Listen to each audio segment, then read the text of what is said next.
أعوذ بالله من الشيطان الرجيم بسم الله الرحمن الرحيم تلك الرسل فضلنا بعضهم على بعض الله لا إله إلا هو الحي القيوم يعلم ما بين أيديهم وما خلفهم لا انفصام لها والله سميع عليم أولئك أصحاب النار هم فيها خالدون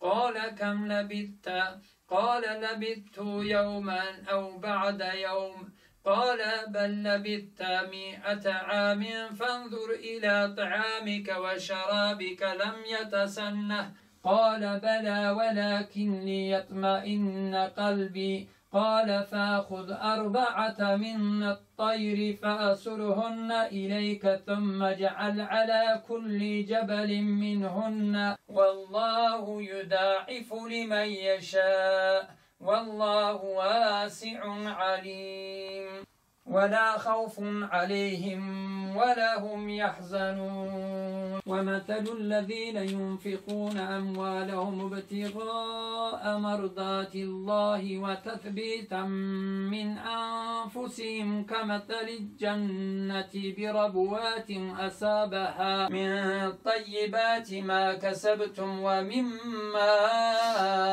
أخرجنا لكم من الأرض الشيطان يعيدكم الفقر ويأمركم بالفحشاء والله يعيدكم مغفرة ما للظالمين من أنصار ليس عليك هداهم ولكن الله يهدي من يشاء وما ينفقوا من خير فلأنفسكم يوفى إليكم وأنتم لا تظلمون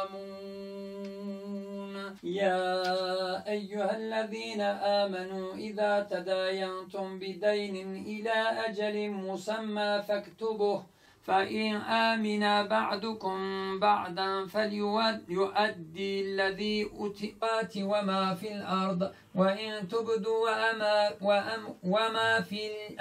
وما في أنفسكم أو تخفوه يحاسبكم به الله. Ramazan ayı elhamdülillah Allah'ın bize bir lütfu. Allah'ın Müslüman kulları olarak Hazreti Resul-i Ekrem Efendimizin de ümmeti olarak bizim için büyük bir şan ve şereftir. Bu zamana bizi getiren Rabbimize hamdolsun. Ramazan-ı Şerif'in 1000 aydan daha hayırlı olduğu malumunuz hepimizin bildiği bir hadis-i şerif Peygamber Efendimiz tarafından bizlere bildirilmiş. Yalnız bu yaşadığımız bu buruk anı, bu veba türü, bu hastalığın yayılması bizi camilerden ister istemez karantina manasında mı diyelim artık kamufle olmamız açısından camilerden olduk. Her sene biz Ramazan ayını camilerde geçirirdik. Toplu teravihlerimizi kılardık. Yani gerçekten onun mutluluğu tarif edilemez. Yalnız evlerde de şu anda böyle olmamız hasebiyle topluma zarar gelmesin diye, insanlara hastalık bulaşmasın diye biz de yetkililerin almış olduğu önlemlerden dolayı bize de uymak düşer. Haliyle evlere hapsolmak demeyelim de kendimizi bir nevi kamufle ettiğimizden dolayı evlerimizi bu Ramazan ayında Allah'ın izniyle inşallah elimizden geldiği kadarıyla Müslüman bir aile teşkil olması hasebiyle nasıl olmamız gerekiyorsa öyle çalışmaya gayret ediyoruz. Hatim ailece mukabele yapıyoruz.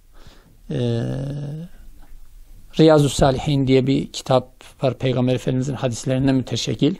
Onları konu irdeliyoruz toplu olarak. Zikrimizi ediyoruz. Allah'a şükür tesbihat ediyoruz. Namazlarımızı toplu kılıyoruz cemaatle.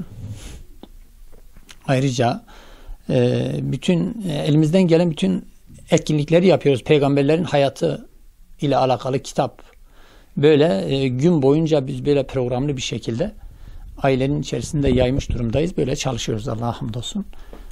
Durum Ramazan'ı bu şekilde inşallah Rabbimizin rızasına nail olmakla beraber inşallah dolu dolu bitirmeye çalışacağız.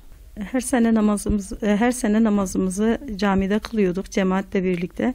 Malum bu sene olan virüsten dolayı artık camilere gidemiyoruz. Bu tabii ki bizi çok üzüyor. Ama bunun da elbette ki bir hikmeti vardır. Bu sene de inşallah ailemizle birlikte elimizden geldiği kadar namazlarımızı cemaatle kılmaya, cüzümüzü okumaya dikkat ediyoruz. Ya Allah-u Teala'nın her işinde bir hikmet vardır. Muhakkak ki bunda da bir hikmet vardır. Belki de bizim evlerimize yönelmemizi, ailelerimizle birlikte olmamızı istiyordur. İnşallah umarım ki Allah-u Teala bu musibeti başımızdan kaldırsın ve bizi tekrar camilerimizle, cemaatimizle buluştursun. Her sene Ramazan'da camiye gidip teravih namazımızı kılıyorduk ama cüz sürüyorduk. Ama şimdi virüsten dolayı evimizde mukabelemizi yapıp evimizde namazımızı kılıp sonra da babam Kur'an okuyor, biz de onu takip ediyoruz. Virüs nedeniyle biz bundan önceki senelerde camiye gidiyorduk. Mukabelemizi, teravihimizi orada kılıp orada okuyorduk. Şu anda virüs nedeniyle eve kapalı olduğumuz için mukabelemizi, teravihimizi evde uyguluyoruz. Evde kılıp evde okuyoruz. Bu senede Ramazan'ı böyle geçireceğiz. Günümüzü çok değerli geçiriyoruz. Namaz kılıyorduk teravihte camiye gidip ama şimdi şu hastalık geldi, o yüzden gidemiyoruz. Ailece gidiyorduk ama şimdi gidemiyoruz hastalık yüzünden. Evde vakit geçiriyoruz, güzel vakitler geçiriyoruz, namaz kılıyoruz. Babam cüzünü sürüyor, biz de onu takip ediyoruz. Sonra biz bazen böyle yani canımız sıkıldığında bazen ödev yapıyoruz, böyle şeyler yapıyoruz. Böyle değerlendiriyoruz günümüzü.